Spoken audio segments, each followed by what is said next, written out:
Is Russia and China getting ready for an alliance? May 24th saw a joint military fight of Russian and China bombers over the Pacific. Japan scrambled fighter jets after Russian and Chinese airplanes approached its airspace while Tokyo was hosting heads of states from the Quad group of countries, including the President of the United States, Joe Biden. China and Russia mocked the US with new military exercises with nuclear bombers. As Joe Biden attended a Quad conference in Tokyo, Chinese and Russian nuclear bombers flew over the Sea of Japan in a combined exercise that the Japanese government described as unacceptable. According to Japanese and US authorities, nuclear-capable bombers, which consisted of Chinese H-6 bombers and Russian Tu-95 missile carriers, flew together over the Sea of Japan. This happened while the US president met with his allies from Japan, Australia, and India.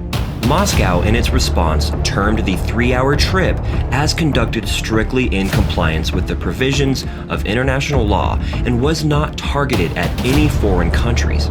However, Japan's defense minister, Nobuo Kishi, slammed the exercise. A U.S. official said the event showed China was progressing its military cooperation with Moscow in the Indo-Pacific despite the ongoing brutality in Ukraine. It also suggests that Russia is ready to side with China in the East and South China Seas rather than other Indo-Pacific countries. In 2019, 2020, and 2021, China and Russia conducted joint nuclear bomber operations over the Sea of Japan.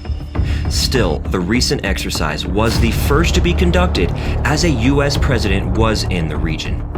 The exercise took place on the last day of Biden's tour for a Quad Group meeting.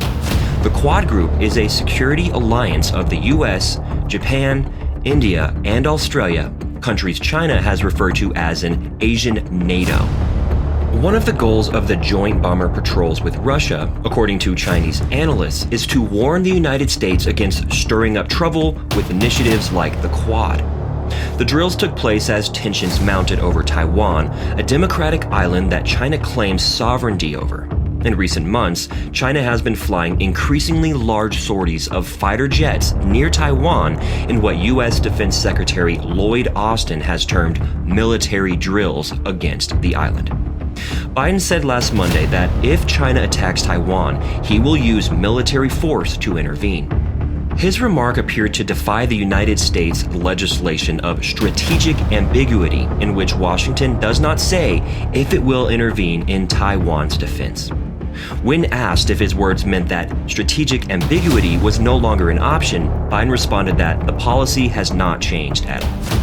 Biden's agenda was heavy on economic and geostrategic matters, with discussions covering a wide range of topics, including backing for Ukraine and the announcement of a new economic framework meant to function as a counterweight to China's effort to expand its influence in the Indo-Pacific.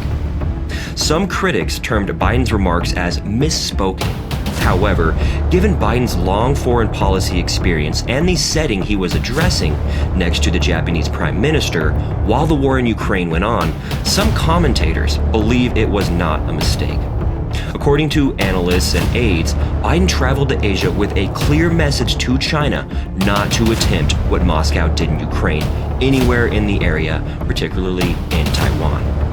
The White House claimed in March that Russia had approached China for military weapons because it was hampered by trade sanctions and other economic restrictions imposed by the U.S. and several other countries in reaction to the invasion of Ukraine. There is no proof that Beijing has supplied such support so far.